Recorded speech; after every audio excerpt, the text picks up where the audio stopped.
Hello everyone, my name is Joe, welcome to the Genius of Joe.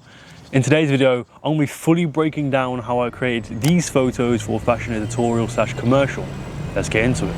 But before we start guys, I just want to quickly introduce myself. My name is Joe, of course. I'm a professional portrait photographer based in Birmingham, UK, and I strive to help other portrait photographers like yourself not only improve, but start to make unique and distinctive work, land more clients, all that type of stuff. So if that's interesting to you guys, please feel free to subscribe to the channel. And once I've gained your trust and you want more personal advice beyond these YouTube videos, top links in the description is my one-to-one portrait photography coaching program, where I'll personally go on calls with you. We'll look over your portrait work and your portfolio and just have a fun chat about portrait photography. So if that's interesting to you guys, top links in the description so we can check it out and learn more. So in today's video, like in all of my shoot videos, I'll be breaking down everything there is to do with the shoot, going from the pre-production phase, the production phase, post-production, and just everything in between. And I hope you guys learn a lot from this video.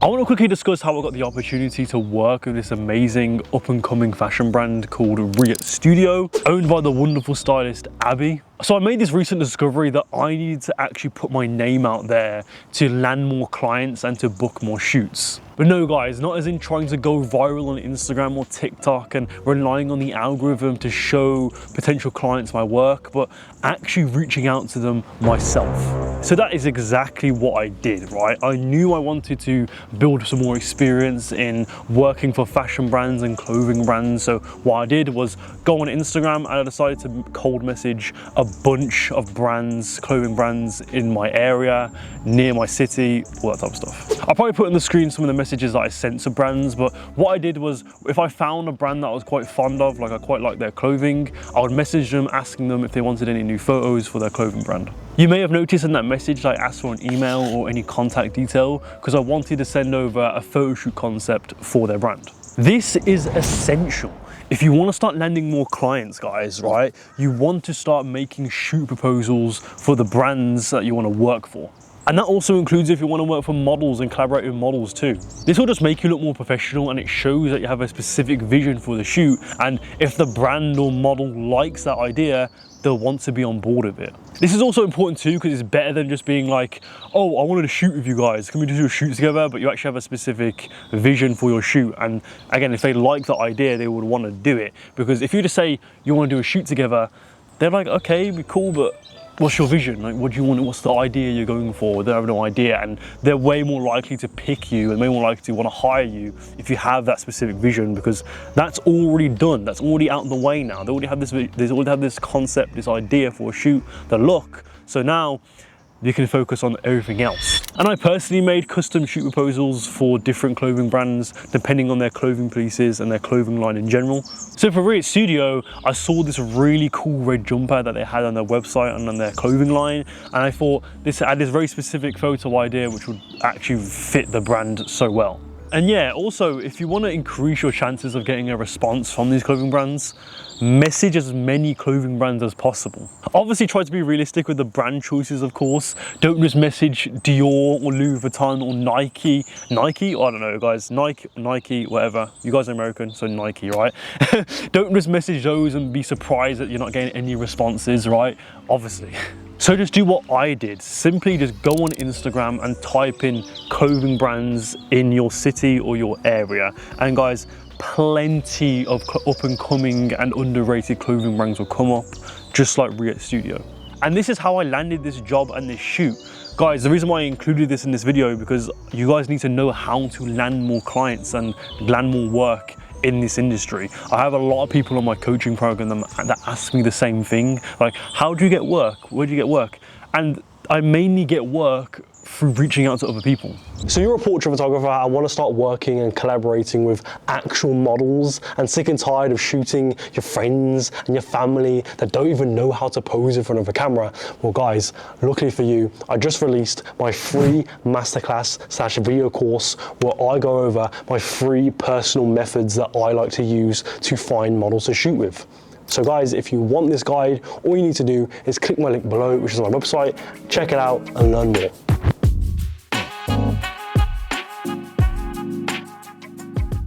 So like you can tell from the BTS clips, the shoot was divided into 2 parts. So it had this more commercial look, then this more creative and editorial look. Today I'm going to be breaking down how I created the fashion or creative side of the shoot, because I already made a video on the commercial side of the shoot. So if you're interested in that, guys, you want to learn how I lit those, I'll put that up here where you can watch after this video. But before we get into the lighting setup, I just want to quickly shout out the entire team that helped create these photos. So first, I want to thank Abby, the fashion stylist and the owner of Riot Studio, Alicia, the makeup artist, Ria, Boa and Lukman, who were the models, and of course, my amazing cameraman Tosh. What a wonderful team. And guys, if you want to step your photos to the next level, I would 100% recommend you consider working with a small group of people to help you out with all these different aspects of your photo shoot. Not only does it make your job easier and less stressful as a photographer, but it also is great because now you have access to amazing makeup, you have access to amazing costume design and outfits for your model to wear, which is extremely important in your photos. Okay, so now onto the lighting. This was a full light setup, all strobes. As my key light, I had a reverse umbrella placed on a 45-degree angle, higher up, pointing down on the model. I actually initially had it pointing directly down onto the ground, having the light bounce from the floor onto the model's face, but I actually didn't really like that look, and I just preferred the more Rembrandt and loop lighting look when I had it at a higher angle. One thing that is good about umbrellas is that the light spread is much more wider and is much more spread of a light, and it fills up most of the model's outfit without the addition of a fill light to light at the bottom part of the outfit. But compared to a softbox like an octa or a parabolic, it won't most likely cover the entire outfit because the light spread isn't as wide. The other 3 lights in this setup were essentially just backlights and rim lights. I had a beauty dish on the left side and a reflector dish on the right side to create 2 rim light sources on both sides of the model.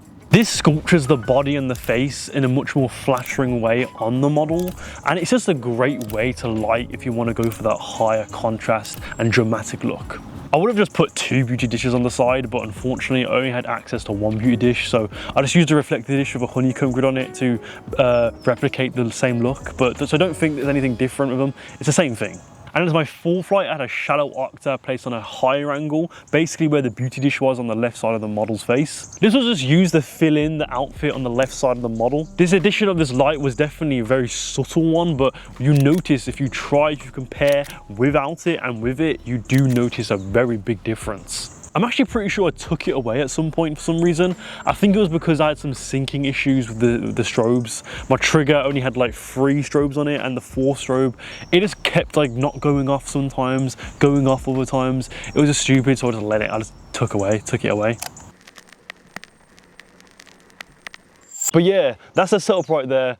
Definitely a hefty equipment list, but guys, like I said in the commercial side of the video, last video, I don't expect you to own all this kit. I don't even own those modifiers and those lights. That's just what came with the studio when we booked it out. So if you want to learn more about studio lighting, guys, one thing I'll definitely recommend is booking out a studio in your city. Just book out like a 1 or 2 hour session. It shouldn't really cost you any more than like $75. The studio that we use is about £50 an hour. So about, I don't know how much is that in dollars, like $60 an hour or something like that. Just, or every 2 hours, it's not really that bad. So yeah, just book out a session and just start experimenting with different lights, different modifiers. How does this softbox affect lighting? How does this beauty dish affect your lighting? Whatever, just try everything.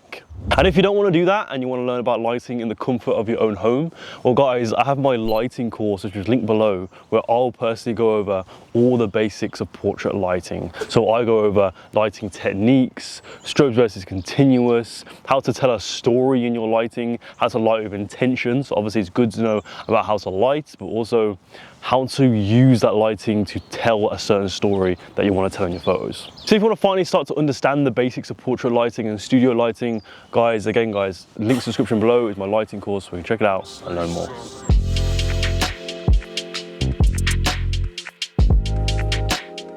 I want to discuss the costume design and makeup of the shoot because I think this is what really made the photos pop. The stylist, Abby, the owner, she did an amazing job of the outfits today. It had a unique design, the colors were great, the silhouette was amazing.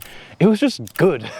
And on top of that, the makeup that Alicia did was just great also. It was very simple, but it fit the theme at hand. So we had these blazers and these shirts, and we also had this really cool wide floppy hat, which gave off this vintage and mysterious theme. So I decided to embrace that. I had the model Boa who was wearing the hat. I had her obscuring her face a little bit with the hat. I had her reading a newspaper, again, covering her face a bit. I had her touching her lips for that more seductive look, etc.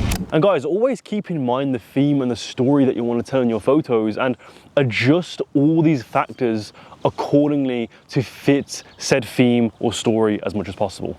And by factors, I'm referring to poses, your lighting, your outfits, location, all that type of stuff. This is what will make your photos feel complete and stylized, convey a certain message, and put your own twist on it. This is how you stand out. I've made plenty of videos talking about storytelling in a more in-depth manner, so I'll put one of those videos up here. You can check out after this video. Overall, guys, such a fun shoot. Great crew, great models, great team. Everything was just great. And I want to definitely start shooting against other colored backdrops now, because I feel like I've only ever shot against a red backdrop, a black one, and a white one. So I definitely want to change that and start shooting against different colors. Probably blue. I'm thinking blue next time, I don't know. Like I just said a minute ago, guys, if you want to step your photos and your portraits to the next level, you got to start thinking and keeping in mind everything in your photo, and not just your lighting and your lenses and all the technical things, but literally everything, your makeup, your costume design, all that type of stuff. Because in this photo shoot, everything was considered, so the costume design, the makeup, obviously the lighting and the location and all that type of stuff. Because that all was considered, the photos turned out amazing. Obviously, we had a dedicated crew focusing on all these different aspects, like the makeup and stuff, but guys, if you don't have access to that and you don't have the pleasure to work with makeup artists and costume designers or whatever, you have to be your own stylist. Be your own makeup artist. And I don't mean as in like doing the makeup yourself when you're doing the makeup on the model or you're making your own outfits, but communicate with the model. If it's just you and the model, communicate with them with what outfits they should wear, what makeup they should have on, if there is any makeup, etc. It's easy for you to say because you work with a crew. I only have myself. Guys, bro, 99% of my shoots this year have been literally just been me and the model, just working together, right? I've only ever done like 3 different shoots where I've worked with like a makeup artist or a stylist or something, right? Most of the time, it's just been me and the model. I'll just have to communicate with the model with what I want. And guys, I'll put a video up here where you can check out this video where I'll teach you how you can prepare for your shoots. But guys, it's a collaborative experience, so we work together. I work together with the model with what poses we should do, what location we should go in, and all that type of stuff. Stop going into your photo shoots blind and just being like, okay, we'll just do a shoot, guys, we'll just do a shoot, maybe wear this or something like that. No. Guys, make mood boards, make pictures, like I said earlier in the video, make a shot list, make all that type of stuff. Be fully prepared for your photo shoot. Having extra crew just simply means that now you have less responsibility and less stress on you as a photographer, because now you only have to focus on the technical side to it. You don't really have to focus on what makeup they should have on or what costumes they should wear, because they're going to do that all for you. So you can just sit back and just think about, okay, lighting and all the technical things. Anyway guys, that's it for the video. Thank you for watching. I hope you guys found this useful, and I hope you guys like these like shoot breakdown type of videos. I hope you guys found these helpful, because I feel like a lot of like photography YouTubers, they don't really make videos like this. All right, I'm just gonna say, I feel like when they're doing videos about their shoots, they just vlog the shoot and then maybe talk about the lighting afterwards and their thoughts, but they don't really give you like an in-depth like breakdown on how they got to the shoot and what happened, their process, because that's extremely important too. You don't want to miss that out. You don't just go on a shoot. You think these professional photographers, these fashion photographers, just go on shoot. They just rock up on set and like start taking photos. No, they probably have in-depth pre-production phases before the shoot, obviously, and they don't tell you it. But I'm going to tell you. I'm going to tell you how I do it in as much detail as I can. And that's not a rag on other like portrait photographers and fashion photographers on YouTube, because I love their videos. I love how entertaining they are and how useful they are, and they give us some decent insight into how they work. But I just strive to make my videos as informative as possible. I want to start teaching you guys not only my process and how I light and whatever, but also, again, tell you how I organize these shoots, how I work, how I'm able to get the results I can get. Because again, there's more than just, oh, I know how to light a model, you know what I mean? And guys, if you like these videos and want more personal advice about your portrait photography and how to build your portfolio, top links in the description is my one-to-one portrait photography coaching program, just like I said in the intro, where I'll go on calls with you, I'll tell you how you can improve your portfolio, and we can have a fun chat about portrait photography. So if you don't really care about improving, you just want to have a fun chat to me about photography, we can do that too. I'm down. Obviously, that's top links in the description if you're interested. And if you want to learn more about portrait lighting, like I said in the lighting section, guys, my portrait lighting course is linked below, where I'll go over all the basics of portrait lighting. So if you want to learn about lighting, different lighting techniques, strobes, continuous lighting, equipment suggestions, how to tell a story in your lighting, all of that is covered in that course. So if you want this course, again, guys, link in the description below. We can check it out and learn more. And don't forget to check out my free masterclass on how to find models to shoot with, guys, which is linked below, because guys, you need to learn how to find models and build your portfolio. If you don't have a model to shoot with, how are you gonna build your portfolio in a sufficient way? So guys, link in the description below, we can check out and learn more. Anyway, guys, that is it for the plugs. Thank you for watching. Like, subscribe, comment, all that type of stuff. Click on any of these videos here to learn more portrait photography. And I'll see you next time, guys. Goodbye.